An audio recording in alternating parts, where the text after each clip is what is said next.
Bonsoir à tous, merci de nous rejoindre sur Public Sénat. Ravi de vous retrouver pour un nouveau numéro d'Allons plus loin. Prenons le temps, ensemble, d'analyser et de questionner toute l'actualité politique et parlementaire. Faisons-le d'abord avec notre invité du jour, René-Paul Savary, bienvenue. Vous êtes sénateur LR de la Marne, vice-président de la Commission des Affaires sociales. Vous êtes en ce moment très concentré sur les auditions de la Commission d'enquête Covid. On va en parler ensemble et notamment dans nos chroniques, parce qu'Allons plus loin, vous le savez, c'est aussi le club. 3 intervenants qui ont des choses à vous dire.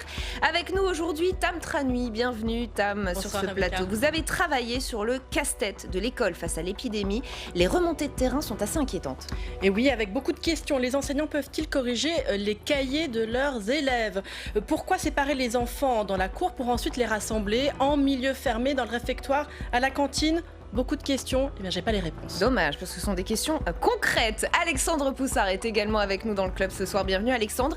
Des auditions très éclairantes ce matin au Sénat pour comprendre comment la Corée du Sud fait face au virus. Peut-être une source d'inspiration pour la France. Bonjour Rebecca, et oui, la Corée du Sud, c'est le bon élève de la crise sanitaire, et on va voir pourquoi. On verra ça avec vous dans un instant. Enfin, Steve Jourdain est avec nous. Bienvenue dans le club. Steve, la droite cherche une méthode pour se trouver un candidat à la présidentielle, et c'est pas simple. La droite a décidé de ne pas décider tout de suite. Gérard Larcher était sur ce plateau tout à l'heure. Comme ça, c'est clair. Dans une demi-heure, notre grand débat Zoom ce soir sur le projet de loi contre les séparatismes religieux. Il sera présenté en Conseil des ministres à l'automne, puis débattu au Parlement début 2021. Les pistes, on les connaît en grande partie. Elles étaient au cœur du séminaire de rentrée du gouvernement tout à l'heure. On parle notamment d'un contrôle renforcé des associations qui bafoueraient les valeurs républicaines. Très insuffisant, répond une partie de la droite. Trop stigmatisant pour les musulmans, nous dit une partie de la gauche. Hashtag LPL si vous avez envie de réagir sur ce sujet sur Twitter. Mais d'abord, le casse-tête du coronavirus et les ratés de l'exécutif. Les images et les infos des dernières 24 heures montrent que même au plus haut niveau de l'État, vivre avec le virus est une chose très compliquée. Le port du masque, son utilisation, les cas contacts, la quatorzaine, le gouvernement, tout comme les Français, n'est pas toujours au point. Cécile Sixou nous explique pourquoi en images. C'est une première depuis le 11 mai. Ce matin, le Conseil des ministres n'a pas eu lieu à l'Élysée, mais en visioconférence. Une mesure de précaution décidée par le président de la République suite au contact de Jean Castex avec un cas positif. Le Premier ministre a l'obligation de se confiner. Même s'il a été testé négatif, c'est la règle. C'est à cette situation que tous les cas contacts sont soumis. Et donc c'est exactement cette pratique à laquelle le Premier ministre sera soumis. Nous faisons pour nous-mêmes ce que nous demandons à l'ensemble des concitoyens de faire. S'appliquer les mêmes règles qu'aux Français. Face à la crise, le gouvernement se veut exemplaire. Pourtant, hier, 2 images ont créé la polémique. Celle de François Bayrou, qui, lors des journées parlementaires du MoDem, est le seul visage nu dans une salle bondée. Le tout nouveau commissaire au plan a quelques instants oublié l'obligation de porter le masque. Même type de scène à Clermont-Ferrand. Emmanuel Macron, pris d'une quinte de toux à l'occasion d'une rencontre avec des étudiants, a complètement délaissé les gestes barrières. Au Sénat, on estime que si les hommes politiques se doivent effectivement d'être exemplaires, ils n'en sont pas moins des êtres humains. La difficulté, c'était une difficulté de ne plus pouvoir respirer surtout. Donc à un moment, il y a un réflexe qui se fait, et je pense que c'était plus de la nature du réflexe plutôt qu'un geste évidemment pensé au préalable. Ça montre que les réflexes naturels reviennent, qu'on n'est pas une société qui est acculturée aux masques et aux gestes barrières. Avec près de 5000 nouveaux cas hier et 39 nouveaux décès, le gouvernement pourrait avoir à prendre des mesures plus contraignantes dans les 8 à 10 jours maximum, selon le Conseil scientifique. Allons plus loin avec vous, donc René-Paul Savary. Vivre avec le virus, on le voit, c'est un vrai casse-tête pour tout le monde, y compris d'ailleurs pour l'exécutif, on vient de le voir. Vous avez envie d'être indulgent avec cet exécutif qui s'adapte lui aussi, ou vous dites non, il doit être exemplaire, attention? Écoutez, l'indulgence, on peut toujours l'admettre, mais je crois que c'est un acte civique, donc c'est vrai qu'il doit montrer l'exemple. Et ce n'est pas notre culture, donc effectivement, à tout moment, il faut y être attentif. Et bon, je ne vais pas jeter la pierre, parce que je fais sûrement aussi des erreurs en permanence. Mais ce que je voudrais rappeler surtout, c'est que le masque ne protège pas que la personne, ça fait partie des gestes barrières, ça protège vis-à-vis des autres. Et donc l'important, c'est qu'un maximum de personnes portent le masque bien mis comme il se doit, et de façon à ce que, avec les gestes barrières, avec le lavage des mains, on puisse arriver à faire en sorte que le virus s'arrête. C'est la seule solution si on veut éviter des contraintes encore plus importantes que le port du masque. Gérard Larcher nous disait ce matin sur Public Sénat qu'il se faisait tester toutes les semaines, très régulièrement, toutes les semaines. Vous le faites aussi ? Non. Vous faites attention, vous faites Non, tester je prends les gestes barrières, j'évite d'être dans un espace fermé où il n'y a pas les distanciations, sans le masque, etc. J'évite tout cela et pour ne pas effectivement contaminer ni mon entourage, ni l'ensemble des personnes que je respecte. Mais attention à cette stratégie de test, parce qu'on voit bien qu'on arrive à un moment où les gens qui devraient être prioritaires pour bénéficier des tests n'en bénéficient pas forcément, ce qui n'est pas sans poser un certain nombre de problèmes. Donc il faut prioriser. René-Paul Savary, on va poursuivre la discussion, notamment sur ce thème, avec nos chroniqueurs. C'est l'heure du club.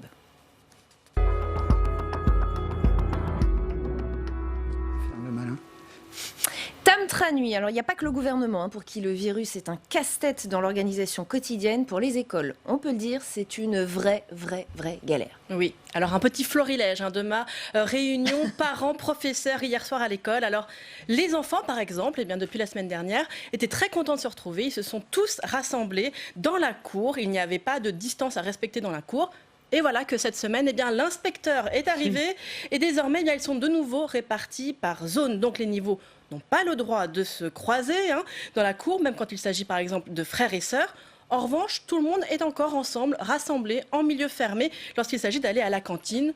Incohérence, me direz-vous ? Oui, un peu. Eh bien peut-être. En tout cas, eh bien, les enseignants se posent des questions. Autre question que se posent les enseignants, peuvent-ils corriger tous les cahiers de leurs élèves, ce qui nécessite de manipuler chaque cahier. Et quand on a 30 élèves, eh bien, impossible de se désinfecter les mains entre chaque cahier. Comment encore organiser les sorties piscine alors que les parents accompagnateurs ne sont plus autorisés en période de Covid ? Ou encore, véridique, c'est une vraie question qui s'est posée hier, avec les sous de la coopérative, est-ce qu'on a le droit d'acheter des cubis de gel hydroalcoolique à mettre devant les classes ? Et tout cela pour éviter de perdre 20 minutes quand on sort ou quand on rentre dans la classe, parce qu'il faut laver les mains de tout le monde aux toilettes. Eh bien, tout ça, ce sont des problèmes très concrets, sans réelle réponse pour l'instant. Beaucoup de questions pour les enseignants et les directeurs d'établissement, d'incohérences et de protocoles aussi difficiles à appliquer.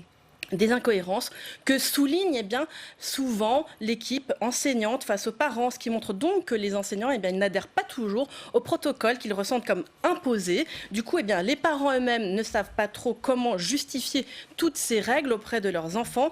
Et tout cela, cela peut s'expliquer notamment par le manque de concertation globale, selon le sénateur Bernard Jomier que vous connaissez bien, René-Paul Savary, puisque c'est l'un des rapporteurs de la commission d'enquête Covid au Sénat. On l'écoute.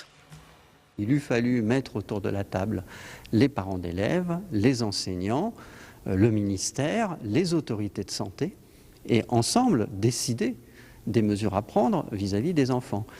Il aurait probablement été plus cohérent de proposer qu'en milieu clos, les enfants portent un masque, comme les adultes, ça n'a rien de traumatisant, beaucoup de pays le font, et qu'en milieu extérieur, ouvert, les mesures soient plus souple de toute façon. Quand c'est l'heure de la récréation, c'est très compliqué d'imposer des mesures strictes aux enfants. Qu'est-ce que vous en pensez, René-Paul Savary, de ces propositions de votre collègue ? Est-ce qu'il serait souhaitable que dans le contexte actuel de la circulation active du virus, les enfants aient le masque à l'école, même lorsqu'ils sont petits ? Peuvent-ils le comprendre ? Je partage entièrement ce qu'a dit mon collègue. Et je crois que c'est important. En Espagne, ils ont le masque à 6 ans. Vous prenez les pays asiatiques, on a écouté cet après-midi la Corée du Sud. C'est dans la culture, et à 6 ans, ils portent le masque et les enfants prennent l'habitude. Vous savez, ils s'adaptent beaucoup mieux que les adultes. Alors maintenant, pour en revenir à l'école, c'est pas facile. Moi, j'ai contacté sur le terrain des enfants. J'ai des petits-enfants. Je vois bien que dès qu'il y en a un qui est malade, c'est pas du tout la même réaction dans chaque établissement. Pourquoi on en arrive à cela ? Parce qu'on veut tout diriger de haut et on n'a pas pris la concertation nécessaire. Ça doit se discuter pour qu'il y ait une appropriation de nos concitoyens. Et on n'a pas approfondi cette concertation avec les parents d'élèves, les enseignants, etc., de façon à bâtir un protocole cohérent, que chacun se sente responsable. Mais une concertation qu'on aurait dû organiser cet été, comment le faire? C'était Bien entendu qu'on compliqué. pouvait organiser cet été. La vie ne s'arrête pas. Écoutez, on était 2 mois confinés, on arrête encore pendant 1 mois et demi, et pendant ce temps-là, on s'étonne après qu'il y ait un décrochage scolaire ou que la France n'avance pas. Et ma foi, dans une période grave, il faut revoir un petit peu les choses. Et le gouvernement a continué à travailler cet été. On a eu tous des responsabilités, on a continué à les exercer parce qu'il fallait préparer cette rentrée. Moi, ce qui m'interpelle là derrière, c'est le nombre de classes qui commencent à fermer. Nous sommes à plus de 28. On va en parler. Et puis, ce qui veut dire de quelques semaines, ça va être un nombre croissant. Qu'est-ce qu'on fait des élèves? On va prendre des mesures de protection à l'école, mais quand ils vont rentrer, ils vont être en contact avec le frère et sœur sans prendre de... Et ils vont contaminer si tout le jamais monde. il y en a un qui a été en contact et l'autre, il va dans le...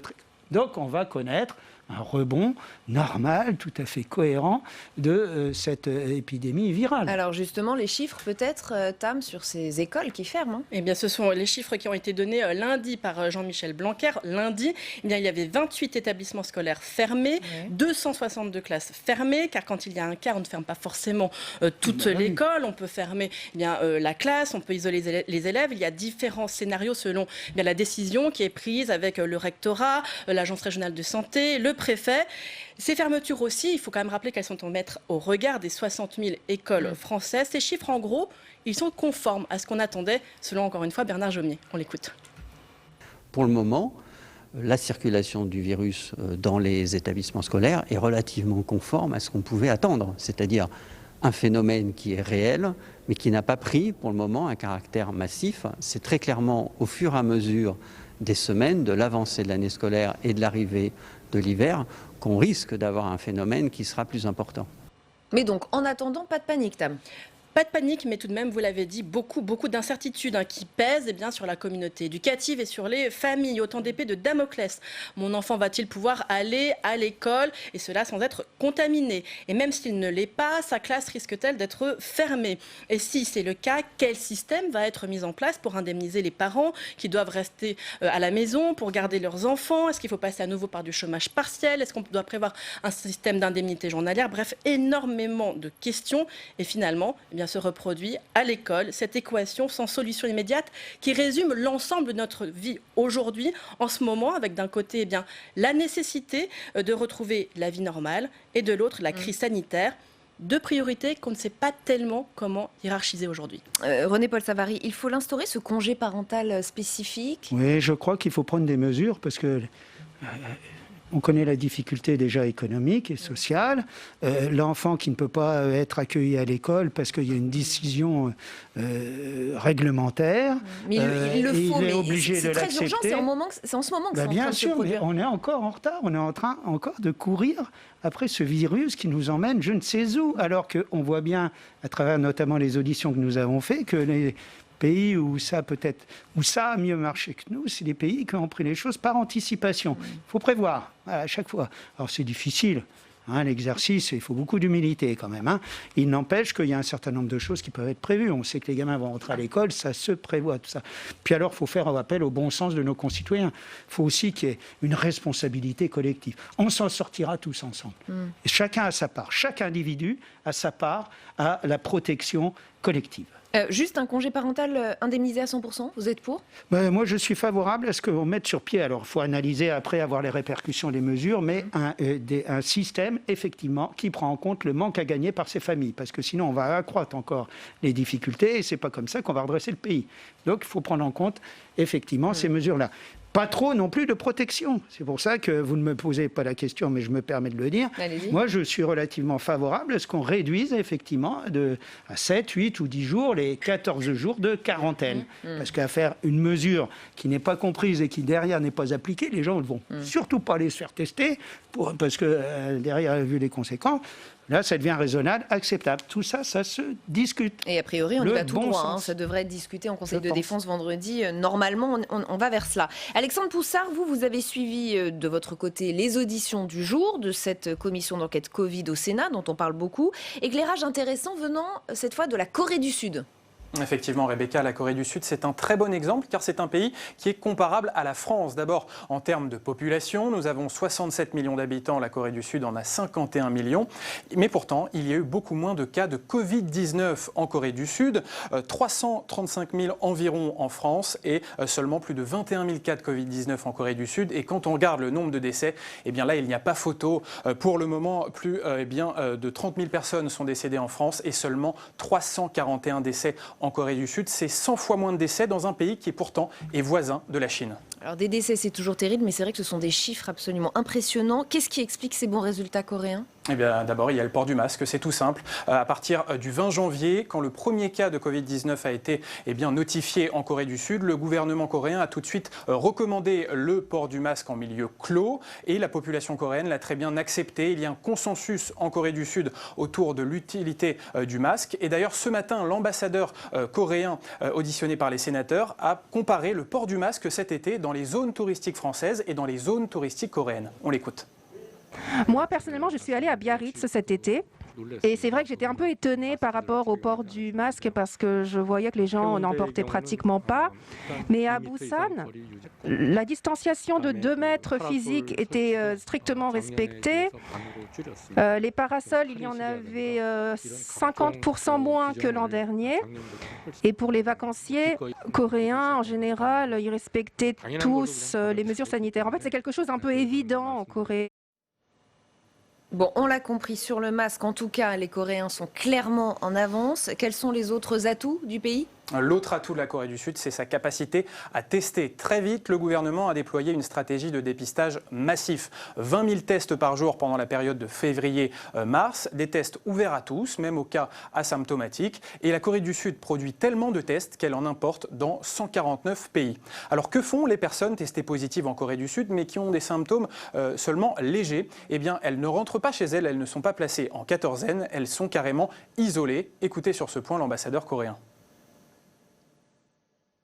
Ces patients-là légers, on les guidait vers un centre de traitement qu'on peut appeler un centre d'isolement. En fait, ils allaient dans des résidences qui servaient pour des séminaires d'entreprise. Donc, il y en a environ 140 en Corée. Donc voilà, ils étaient isolés dans ces lieux-là. Et après, les médecins, 2 fois par jour, allaient les voir pour voir comment ils allaient, leur état de santé, leur donner des médicaments. Et si bien sûr leur état s'aggravait, ils allaient dans des hôpitaux. C'est fou de voir à quel point on a des stratégies différentes, eux et nous. Comment on l'explique, cette différence de stratégie ? C'est une différence culturelle, Alexandre ? Alors pas vraiment, c'est d'abord une différence d'histoire, une différence d'expérience. Si la Corée du Sud est si bien préparée aujourd'hui, c'est que par le passé, elle a vécu des épidémies similaires. Je vous propose d'écouter l'ambassadeur de France en Corée du Sud qui était également auditionné ce matin. Il y a une conscience accrue du risque sanitaire au sein de la population coréenne. Qui a été de surcroît particulièrement stimulé par le précédent de la crise du MERS. Le MERS, comme vous le savez, est une forme de coronavirus passant par le chameau en l'occurrence et qui était originaire du Moyen-Orient. Ça a été une crise douloureuse pour les Coréens en 2015, dont ils ont tiré, qu'ils n'ont pas forcément d'ailleurs très bien géré à l'époque. Le gouvernement avait été et l'administration avait été fort critiqués, mais dont ils ont tiré des enseignements très, très opérationnels. Donc eux aussi ont eu des ratés quand même en 2015. Quelles leçons ont-ils tirées depuis ? Eh bien, c'est avant tout une leçon d'organisation sanitaire. Après cette crise du MERS en 2015, le gouvernement coréen a créé une structure centrale, le Centre de contrôle et de prévention des maladies, donc le Centre coréen de contrôle. Et cette structure, c'est une structure d'état-major militaire très bien organisée avec une chaîne de commandement très claire, 400 personnes mobilisées qui gèrent un traçage très précis des personnes contaminées en croisant les données mobiles, les données bancaires, également les images de vidéosurveillance et ce traçage précis de la population, il est encadré par une loi de protection des droits de l'homme et des données personnelles. Mais malgré ces garanties de protection, on a du mal à imaginer un tel système de traçage précis, un système qui devrait être accepté en France. C'est très, très difficile à imaginer. Et pourtant, est-ce qu'il ne le faudra pas, René-Paul Savary, envisager ce genre de stratégie à la sud-coréenne ? Écoutez, je crois que ça a été bien résumé, mais effectivement, il y a l'histoire qui fait qu'ils ont un plan d'anticipation. Ils ont toujours une longueur d'avance. Ils ont une organisation quasi militaire, effectivement. Elle n'est pas militaire, elle est quasi militaire. En France, on a une organisation que sanitaire. pas suffisamment justement. Et puis alors, ça n'a pas été dit, mais ce que j'ai retenu également, c'est qu'ils avaient été particulièrement transparents, avec des conférences de presse tous les jours. Ça, pour le coup, c'est un peu ce qui s'est passé en France aussi. Oui, mais attention, une conférence de presse où on répondait précisément aux questions. Et s'il y avait des améliorations, on le faisait savoir. La population a gagné en confiance. Et quand il y a la confiance, c'est beaucoup plus facile de prendre des mesures. Mais René-Paul en Savary, France, il y a un manque de conscience qui fait que c'est particulièrement difficile. Mais vous le voyez, avec ce une système de culture traçage appliqué en France, quand on voit à quel point l'application Stop Covid a fait polémique, et notamment d'ailleurs ici Bien au Sénat, sûr. beaucoup de sénateurs se sont opposés à cette Tout à application. Il n'y a pas des leçons à tirer de tout cela ? Si, il y a des leçons à tirer. Il faut que le gouvernement soit suffisamment convaincant et que les mesures soient socialement acceptables.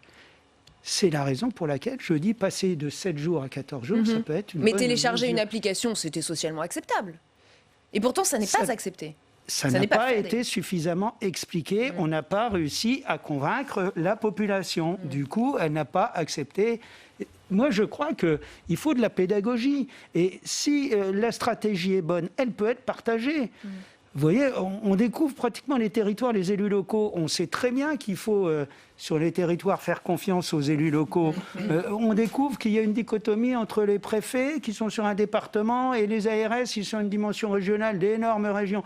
On voit bien que derrière, il faut un chef de file, une organisation. Il y a un chef de file.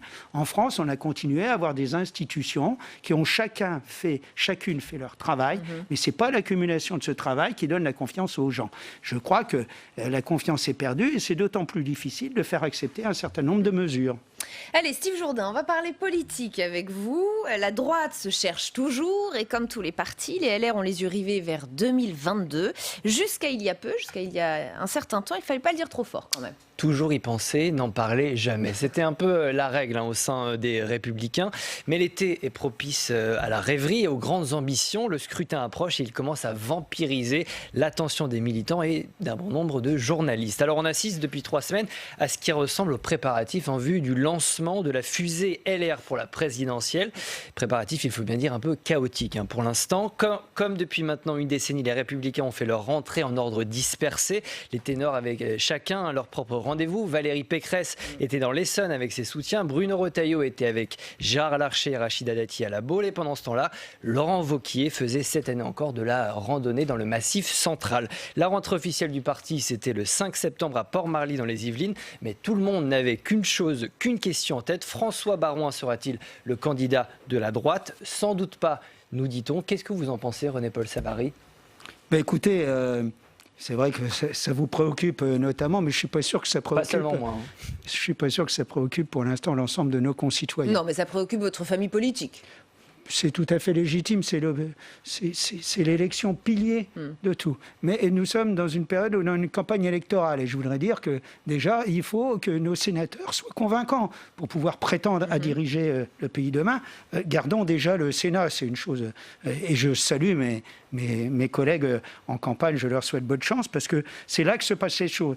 Dans quelques mois, ça va aller très vite, les élections départementales et régionales. Des élections ô combien importantes où le rôle du département est remis en valeur régulièrement, où il y a des actions de décentralisation, etc., qui sont tout à fait pertinentes et qui vont nous aider à régler un certain nombre de problèmes. Donc c'est ça qui intéresse nos concitoyens. Et dans un deuxième temps, mais ça viendra vite après, effectivement, il y aura ces présidentielles. Et c'est tout à fait légitime qu'un courant comme la droite, qui a une majorité au Sénat, un contre-pouvoir ô combien essentiel de notre démocratie, puisse être représenté par un candidat. Mais maintenant, il y a pléthore. Une petite préférence ou pas, vous ? Moi, je les aime tous, moi. Je les aime tous et j'ai pas de soucis là-dessous. Je les connais tous bien. Je les connais tous bien et je soutiendrai le candidat de ma famille politique sans état d'âme. Par contre, il va falloir effectivement prendre des mesures pour le désigner de façon un peu plus efficace que la fois dernière. Parce que malgré ces hésitations à droite, on avance quand même un petit peu, Steve. On sait désormais qu'il va falloir attendre pour avancer. Il est urgent d'attendre même. Voilà comment on peut résumer la décision prise hier par le Conseil stratégique des LR. Alors, on va faire un peu d'analyse de langage. Vous allez voir, c'est pas simple. Dans un communiqué, le parti déclare qu'en ce qui concerne la présidentielle, les Républicains présenteront bien évidemment un candidat. Si besoin est, un mode de départage sera défini en avril 2021, au lendemain des élections régionales, sur la base des propositions d'un groupe de travail. Tous les mots sont importants dans ce communiqué. On apprend tout d'abord qu'il y aura bien un candidat de la droite à la présidentielle. Souvenez-vous de la proposition de Christian Estrosi, c'était il y a 10 jours dans les colonnes du Figaro. Le maire de Nice proposait de conclure un accord avec Emmanuel Macron pour 2022. Proposition donc balayée d'un revers de main par la direction du parti. Proposition écartée à nouveau ce matin par Gérard Larcher à notre micro. Écoutez. Je ne vois que l'élection présidentielle pour être un moment où nous pouvons engager le train de réforme nécessaire dont notre pays a besoin. Vous dites, il faut une candidate ou un candidat pour occuper cet espace et pour proposer aux Français, est-ce que vous voulez voter pour La République En Marche et celui qui l'incarne, en l'occurrence le président de la République, ou est-ce que vous voulez un autre projet, une autre politique incarnée par un homme ou une femme ? Un autre candidat, oui, mais lequel et comment le désigner? Retour au communiqué des Républicains. Le communiqué qui nous dit que si besoin, un mode de départage sera défini. Vous avez bien entendu le mot départage, un nouveau mot dans notre lexique politique. Bienvenue donc au départage. Il y aura départage. Si besoin, nous dit le communiqué, si besoin, ça veut dire qu'on espère que dans les semaines, les mois qui viennent, une figure charismatique émerge, sorte du lot, mette tout le monde d'accord. Après tout, le pire n'est jamais certain. À droite, si besoin donc, un mode de départage sera défini. En d'autres termes, le mode de sélection du candidat n'est pas encore défini. Gérard Larcher l'a expliqué à nouveau à notre micro ce matin. Écoutez. J'ai proposé qu'il y ait une méthode de départage. Hier, comité stratégique, il a été décidé que la procédure concrète serait mise en œuvre après ce qui doit être notre priorité, les élections départementales et les élections régionales, mais que d'ici là, un groupe de travail pouvait préparer le départage. Préparer le départage, ça prendra donc plusieurs mois, Steve. Oui, pas de décision définitive sur la méthode de désignation du candidat, donc avant mars 2021. Mais restons dans l'analyse du langage. Qu'est-ce que signifie la formule mode de départage, du coup, utilisée par Gérard Larcher et la direction LR? Est-ce que c'est des primaires ouvertes façon 2016, des primaires fermées, réservées aux seuls adhérents LR? Je crois qu'on compte 50 000 environ adhérents LR, ou alors plus classique, une désignation à l'ancienne par un collège d'élus. Vous penchez pourquoi, vous, René-Paul Savary? Mais écoutez, moi je dis c'est une famille qui est riche en idées et en personnes. Donc très bien. Donc après, effectivement, se pose le problème de rassembler tout le monde derrière un seul candidat. Si on a deux, l'affaire est pliée. Moi je pense qu'on a vécu... Si on a deux, attendez, c'est-à-dire vous pensez par exemple si Xavier Bertrand se présente seul parce qu'il y aurait des primaires fermées? Je crois qu'il faut être raisonnable quand même. Il faut présenter une offre politique aux Français qui soit déjà incarnée avec le plus grand nombre. Si on n'arrive pas à rassembler un peu autour, on arrivera encore moins à rassembler l'ensemble des Français. Par contre, on a vécu une expérience douloureuse à la primaire. Ça veut dire quoi? Vous désignez un candidat par les primaires, il lui arrive quelque chose. Un accident quelconque, ou là, on a connu les affaires. Ou une affaire. Vous n'avez plus de candidat derrière, donc c'est peut-être pas un qu'il faut désigner, c'est peut-être deux. D'autre part, on voit bien que maintenant nous sommes, avec la modification des institutions dans cette République, avec un quinquennat où derrière il y a une élection qui donne une majorité à l'Assemblée nationale. Les choses sont différentes du temps du syndicat. Et peut-être qu'il faut faire un ticket, je ne sais pas. En connaissant le Premier ministre, il y a peut-être des choses à faire. Il y a véritablement une culture moderne à trouver pour faire en sorte qu'on soit dans une opération qui soit une opération de rassemblement plutôt qu'une opération de division. Voilà ce que je souhaite à ma famille politique. René-Paul Savary, dans le club, on revient aussi sur les élections sénatoriales qui se profilent. Vous l'avez un petit peu évoqué. Le 27 septembre prochain, 172 sénateurs et sénatrices verront leur siège renouvelé. 63 départements et collectivités sont concernés.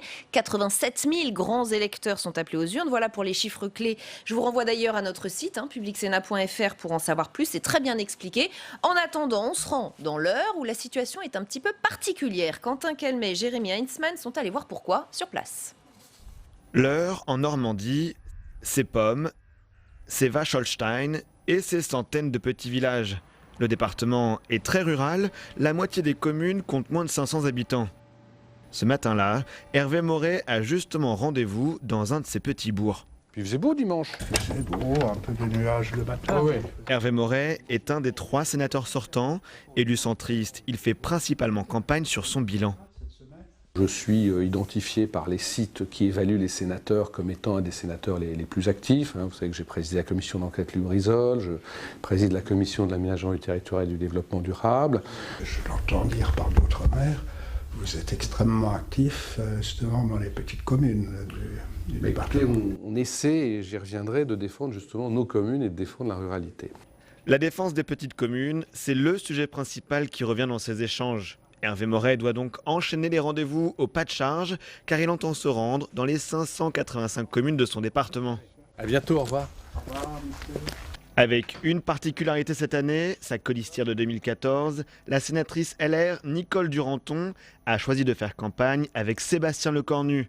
L'actuel ministre des Outre-mer est un des hommes forts du département de l'Eure. L'équipe de Sébastien Lecornu n'a d'ailleurs pas souhaité répondre à nos questions. Mais cette candidature entre élus LR et LREM fait grincer des dents Hervé Moret.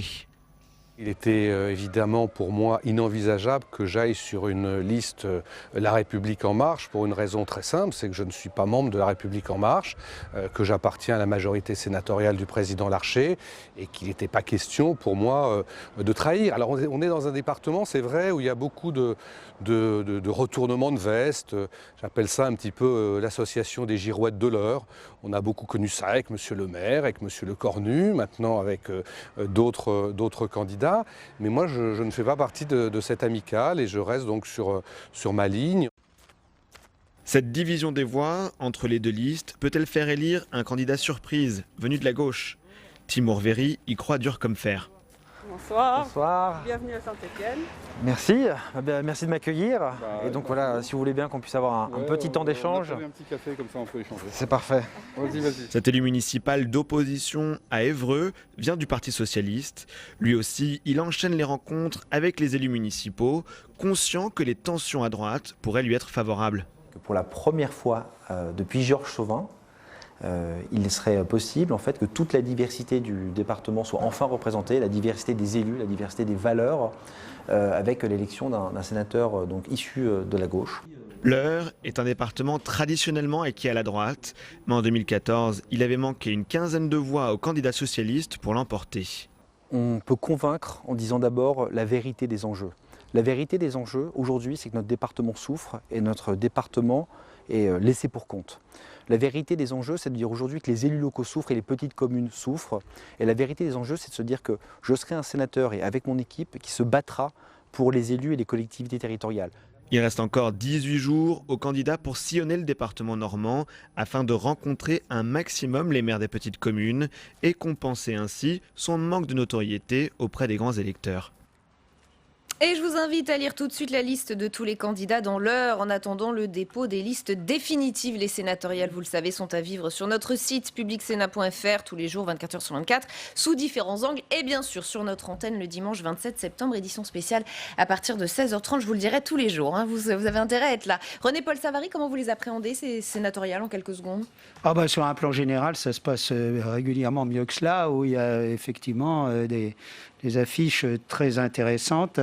Moi, je pense que, compte tenu des élections municipales, nous avons, je crois, convaincu que sur le terrain, nos valeurs étaient là, parce que nous sommes fidèles à nos valeurs, et que les résultats aussi étaient là. En conséquence, je reste très optimiste pour garder une majorité départementale derrière Gérard Larcher, parce que nous avons un président qui est remarquable, me semble-t-il, et qui mérite vraiment d'avoir une majorité le plus large possible. Allez, c'est l'heure de la carte blanche.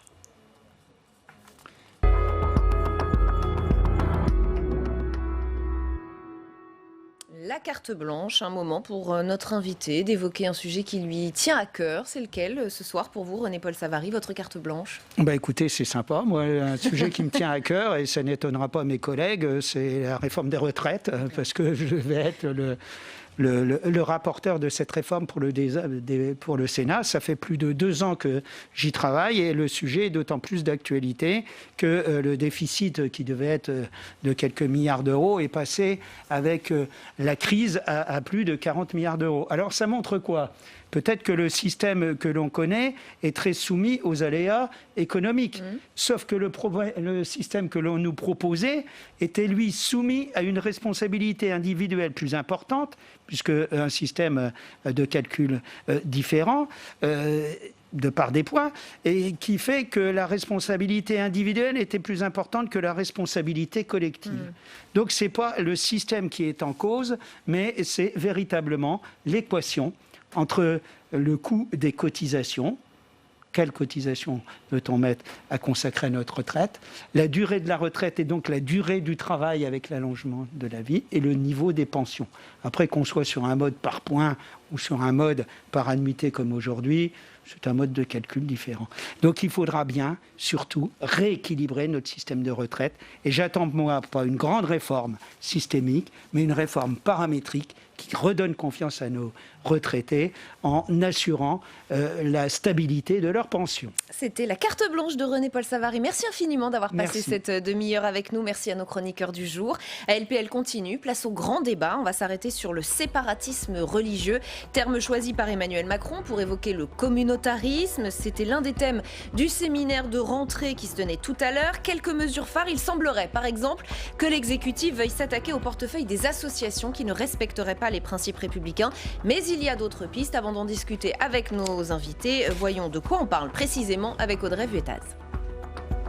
C'est l'une des mesures fortes du projet de loi contre les séparatismes. Elle permettra, d'après le ministre de l'Intérieur et la ministre déléguée à la citoyenneté, de légiférer sur plusieurs zones grises juridiques.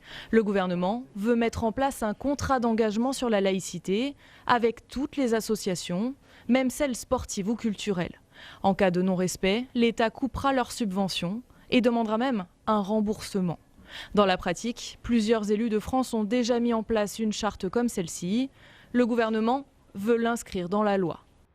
Le projet de loi envisage aussi de pouvoir fermer une association ou une chaîne YouTube, par exemple, en cas de prêche radicale avérée. Dans les tuyaux également, l'interdiction des certificats de virginité effectués avant certains mariages religieux. Une pratique marginale, concède Gérald Darmanin, mais qui n'est pas interdite pour l'instant. Le ministre veut pénaliser les médecins qui réalisent ces actes. S'agissant notamment des questions de l'effectivité des sanctions, d'autres mesures, je l'ai dit, vont être annoncées dans les prochaines semaines en parallèle de la présentation du budget. Dernière mesure envisagée, l'interdiction de la polygamie. Elle l'est déjà pour les ressortissants français. Le ministre de l'Intérieur veut qu'il en soit ainsi pour les étrangers présents sur le territoire. Les autorités religieuses n'ont pas été associées à la coécriture du texte. Un texte qui doit être examiné début 2021. Et avec nous pour le grand débat d'ALPL ce soir, Jérôme Bascher, bienvenue. Vous êtes sénateur LR de l'Oise. Vous êtes très impliqué sur les questions de communautarisme ou de séparatisme religieux. Vous êtes notamment à l'origine d'un amendement visant à interdire le prosélytisme religieux aux abords des établissements scolaires. Radia Bakouche, bienvenue à vous également. Bonsoir. Vous êtes présidente de l'association Coexister. C'est une association qui promeut ce qu'on appelle le vivre ensemble, qui essaie de créer, de retisser du lien social et qui veut faire de la diversité une force plutôt qu'une source de division. Exactement. Je résume bien les choses, parfait. Et votre association, je le précise, a reçu en 2015 le label La France s'engage, décerné par l'Élysée. Yacine Lamaoui, bienvenue à vous également. Bonsoir. Vous êtes élu municipal La République En Marche à Sainte-Geneviève-des-Bois, c'est dans l'Essonne, et vous êtes conseiller communautaire de l'agglomération Cœur d'Essonne. Merci à tous les trois d'être avec nous. Jérôme Bascher, ça fait des mois, voire des années que la majorité LR au Sénat attend Emmanuel Macron sur la question du communautarisme. Ça y est, on a eu un discours vendredi dernier, on a quelques mesures, un projet de loi va vite arriver entre vos mains d'ailleurs début 2021. Prenons peut-être d'abord la mesure phare, celle dont on parle beaucoup. Restons sur ce point précis un instant si vous le voulez bien, s'attaquer au portefeuille des associations qui bafoueraient les principes républicains. Est-ce que pour vous c'est un bon levier ? C'est un excellent levier, nous l'avons mis en place dans le département de l'Oise. Nous interdisons aux associations que nous subventionnons de faire tout prosélytisme, qu'il soit religieux ou politique. Nous avons vu parfois tel cinéma faire au moment d'une campagne électorale la promotion de tel ou tel. Les associations doivent s'engager à une neutralité. C'est la laïcité de la République française à laquelle je suis très attaché. Et comme Xavier Bertrand, nous pensons que il faut que la laïcité soit quasiment le 4e pilier après liberté, égalité, fraternité. Juste pour qu'on comprenne bien, cela dans se fait l'Oise, bien. vous interdisez les associations dont vous arrivez à prouver qu'elles bafouent les principes de laïcité, mais c'est-à-dire elles sont dissoutes ou vous coupez des vivres? On ne dissout pas, seul Voilà. le préfet a ce pouvoir. Non, mais elle s'engage à respecter une charte de laïcité. Elle s'engage à ne pas faire de prosélytisme politique. C'est avec l'argent de nos concitoyens, et donc c'est assez normal que nous, depuis la loi de séparation des églises et de l'État, nous ne subventionnons pas ces points-là. D'accord, donc la signature de la charte, c'est déjà fait dans l'Oise. C'est Et fait vous dans l'Oise. saluez cette idée de la part de La République En Marche. Radia Bakouche, qu'en pensez-vous? Je pense que c'est une très bonne idée de faire en sorte que les associations signent ces chartes, mais en fait la plupart des associations ont déjà dans leur statut la question de l'égalité femmes-hommes, la question de respect de la laïcité. Nous par exemple, c'est dans l'article 2 de nos statuts qu'on est une association laïque, complètement aconfessionnelle, apartisane, donc véritablement neutre et indépendante, puisque notre objet social c'est l'intérêt général. Donc ça c'est nécessaire, mais en revanche c'est pas du tout suffisant. Pour moi, la question de la lutte contre les séparatismes, c'est surtout donner des moyens et donner un soutien fort à ces acteurs de terrain. On voit une véritable baisse des aides aux associations. Eh bien, si les moyens ne sont pas là, si le soutien n'est pas là, on ne pourra pas recréer du lien social sur les territoires. Yacine Lamaoui, que pensez-vous de cette idée, si on reste précisément sur cette question des associations auxquelles on couperait les financements publics, si tant est qu'elles en perçoivent d'ailleurs? Je crois qu'il y a des millions d'associations en France, premièrement. Toutes ne perçoivent pas des subventions. Moi, je voudrais dire une chose. Je suis content qu'il y ait cette loi-là qui arrive pour clarifier et surtout apaiser le débat de la société, parce qu'on est en proie, au-delà de la crise sociale et économique, à une crise identitaire, il faut le dire. Moi, juste un point de vigilance, c'est qu'il ne faut pas que ce soit une loi faite contre les musulmans. Alors de ce on y pays. viendra, si vous permettez. Je tiens, parce que je préfère qu'on aura le temps de le dire. C'est toute une partie. Il faut de qu'à tout le l'émission. moins, ne soit pas une variable d'ajustement, ou au pire, et encore une fois, un bouc émissaire. Donc moi, je me félicite de ce qu'il y a dans cette loi-là. Juste le petit bémol, c'est que j'aurais bien aimé que toutes les associations dites religieuses participent à construire cette loi-là, parce que c'est eux ensuite qui vont être les garants. Parce qu'elles n'ont pas été consultées. Pas assez, je pense. Et il faudrait que dans l'élaboration de la loi, et même avec les futures interactions avec justement la Chambre haute, le Sénat, que j'espère que nos sénateurs vont solliciter, auditionner et faire avec. Vous pouvez nous faire confiance sur ce point. Pour qu'on soit bien clair, sur ces questions d'association, faire signer une charte et couper les financements, on parle d'associations qui toucheraient des fonds publics. Il y a des associations qui ne touchent aucun fonds public, ça veut dire qu'elles n'auraient aucun compte à rendre, Jérôme Bachet? Non, elles n'ont pas aucun compte à rendre. Il y a les lois sur les associations et il faut donc qu'elles les respectent et qu'elles respectent les lois de la République. Mais effectivement, c'est une des mesures annoncées. Mais je rejoins totalement ce que vous venez de dire. Il y a pour moi une ambiguïté sur cette loi contre les séparatismes. J'aimerais bien qu'on nous les définisse. Car je lisais le titre d'un journal, un grand journal, Le Figaro, pour ne pas le citer, qui disait « Loi contre le séparatisme islamique ». Et donc, est-ce que c'est cela la cible? Et à ce moment-là, il faut le dire. Il faut dire ce que c'est, ce qu'on entend, jusqu'où on va. Ou est-ce que c'est tous les séparatismes? Moi, je crois qu'il faut lutter contre tous les séparatismes. Et je ne suis pas sûr que des mouvements qui attaquent les mangeurs de viande, les boucheries, ne soient pas des lois séparatistes de la République. Je ne suis pas sûr que des mouvements anarchistes, des Black Blocs, ne soient pas des mouvements séparatistes. À qui s'attaque-t-on? Quel est l'objet même de la loi? Dire que la République ne fonctionne pas bien aujourd'hui, qu'elle n'est pas assez intégratrice, qu'on vit de plus en plus en communauté, qui n'est pas le modèle français, qui est le modèle anglo-saxon, mais qui n'est pas le modèle français, qui n'est pas non plus d'ailleurs le modèle italien ou le modèle espagnol, pour citer des pays. Si c'est dire nous voulons retrouver le chemin de la République dans le respect des différences, mais dans le socle commun obligatoire, alors il faut le dire. Mais il faut tout dire. Là, on a encore l'impression de ne pas tout dire. Alors poursuivons, allons dans le détail. Ce projet de loi ne vise pas seulement les associations, il vise aussi à encadrer ce que Marlène Schiappa a appelé les zones grises. Écoutez. On voit qu'il reste des zones grises et que parfois on ne peut pas agir et les services ne peuvent pas agir faute de cadre juridique. Et c'est la raison pour laquelle nous faisons cette loi qui va combler un certain nombre de vides juridiques et nous permettra d'être beaucoup plus fermes dans cette lutte contre les séparatismes et le communautarisme. Et les zones grises, il y en a quelques-unes. Polygamie, certificat de virginité, prêche en arabe dans les mosquées. Effectivement, sur tous ces sujets, il faut être intransigeant, nous disait Gérard Larcher ce matin sur ce plateau. Écoutez. Il y a aussi des sujets sur lesquels on ne peut pas transiger. C'est l'égalité homme-femme. Le débat autour de la polygamie, le débat autour de ces certificats de virginité. Radia Bakouche, vous confirmez toutes ces zones grises juridiques que peut-être beaucoup de Français découvrent ces derniers jours d'ailleurs? Je pense que c'est nécessaire de mettre en avant la question d'égalité femmes-hommes au plus haut de la question et de la lutte contre les séparatismes. Ça, j'en suis 100% en accord. Mais on le sentait venir.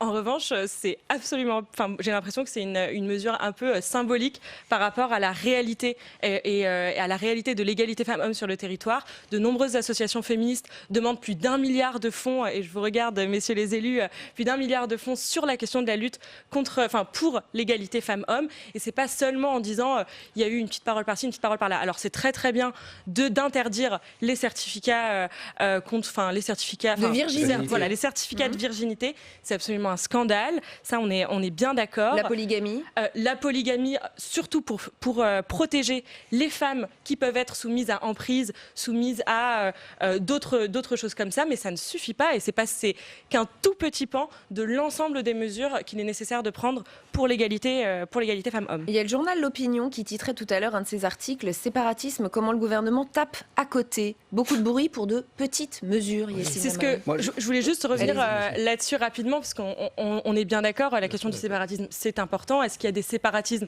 identitaires, des séparatismes d'extrême droite, des séparatismes violents? Ça, oui, il en existe. En revanche, sur l'étendue de la menace, peut-être qu'il faut aussi reparler et remettre au cœur de nos préoccupations la lutte contre le changement climatique et la question de la justice sociale, qui sont des problèmes bien plus grands et des priorités absolument essentielles aujourd'hui. C'est pas l'objet aujourd'hui, mais je tenais à le rappeler. Vous l'avez fait, mais c'est pas notre débat. Yacine Lamaoui, il passe à côté, le gouvernement, là? Je pense pas qu'il passe à côté, puisqu'il a fait un travail de diagnostic. Ça fait longtemps que le président a voulu clarifier sa position sur ce domaine-là. Il l'a fait. Je rappelle qu'en amont, il y a 3 ans, il y a 2 ans, il y a déjà eu un plan de lutte contre la radicalisation.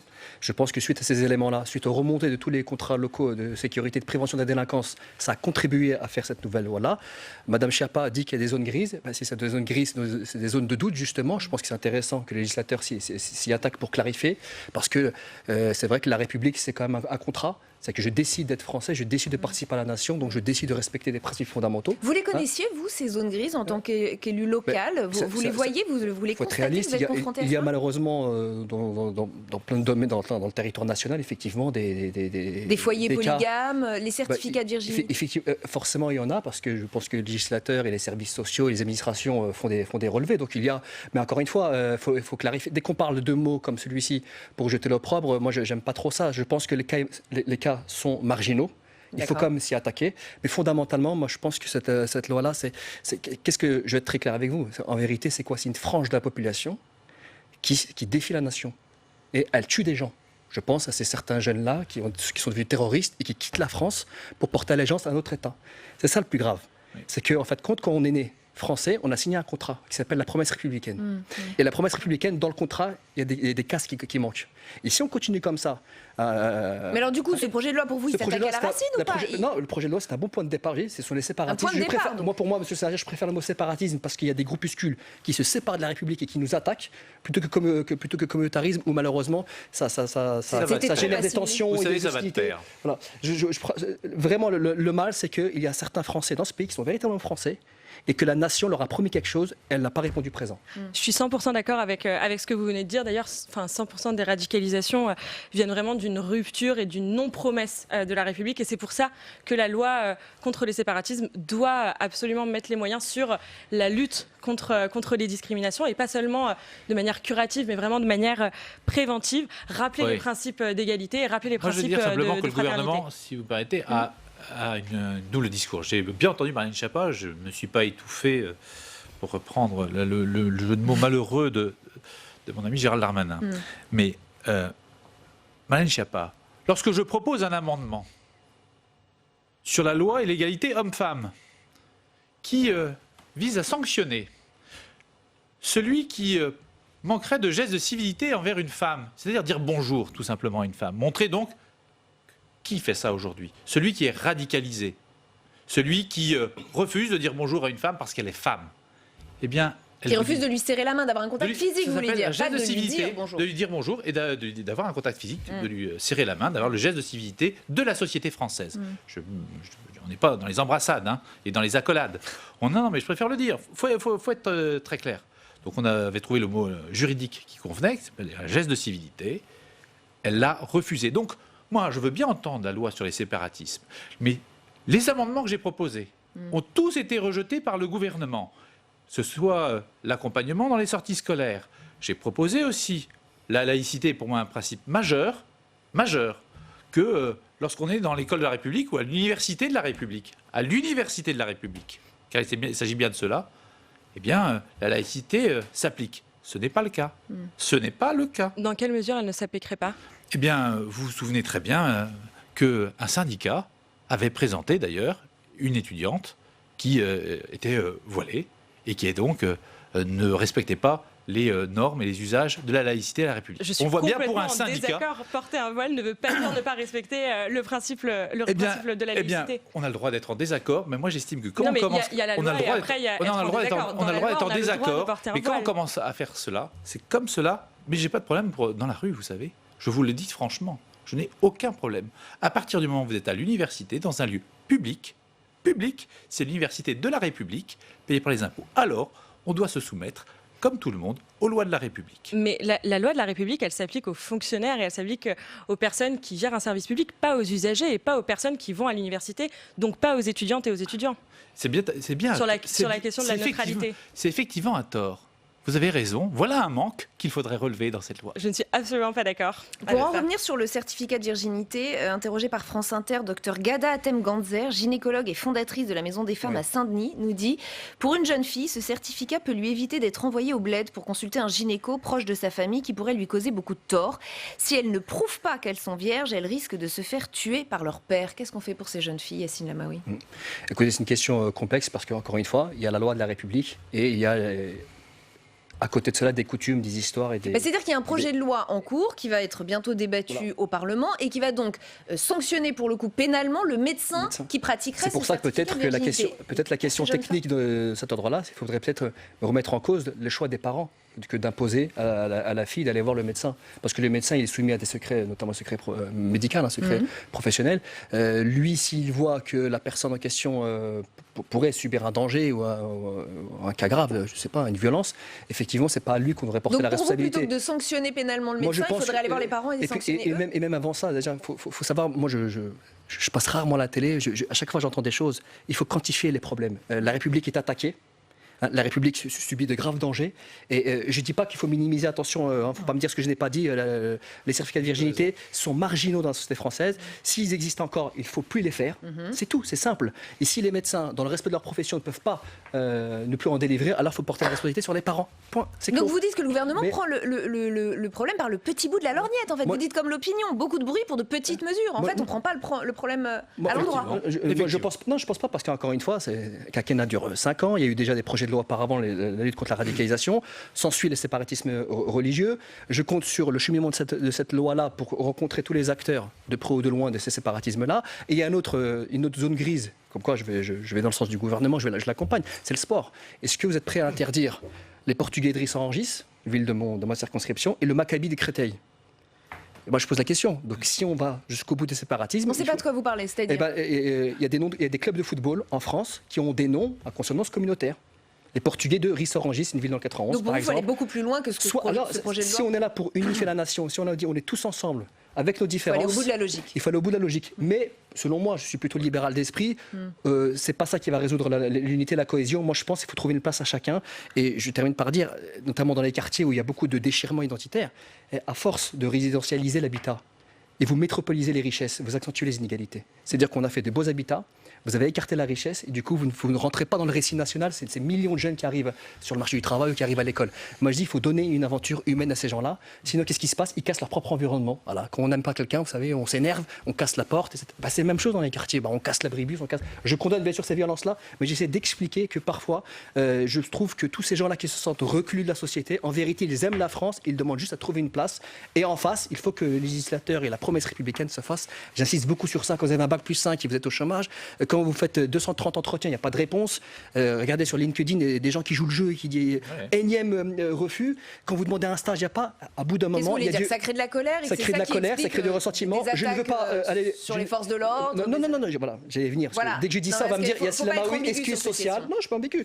Je dis simplement que dès qu'on est français, on porte une histoire, on porte un pays millénaire, doublement millénaire. Et il faut qu'on soit fier d'être français. Et la fierté d'être français, il y a certes des zones grises, des zones honteuses de l'histoire, on assume complètement, mais il y a des choses belles aussi. Quand je vois des gens qui réussissent, il faut que cette réussite-là soit bonne pour tout le monde. Et en France, il y a encore des positions de rentier, de corporatisme, de piston, de réseau qui sapent la cohésion nationale, et c'est ça qu'il faut régler. Au-delà des mesures, et je vous fais réagir dans un instant, Jérôme Bascher, il y a le message qu'envoie ce texte. Certains y voient effectivement une stigmatisation des musulmans et le dénoncent. Mediapart y a consacré tout un article. Avec le séparatisme, le gouvernement cible les musulmans. Un papier signé Camille Polony. Alors que les pouvoirs répressifs de l'État sont déjà exorbitants, la crainte du séparatisme est un délire idéologique qui vise à discriminer les musulmans et à criminaliser toute dissidence. C'est un tweet signé Edoui Plenel. Jean-Luc Mélenchon ne dit pas vraiment autre chose. Écoutez.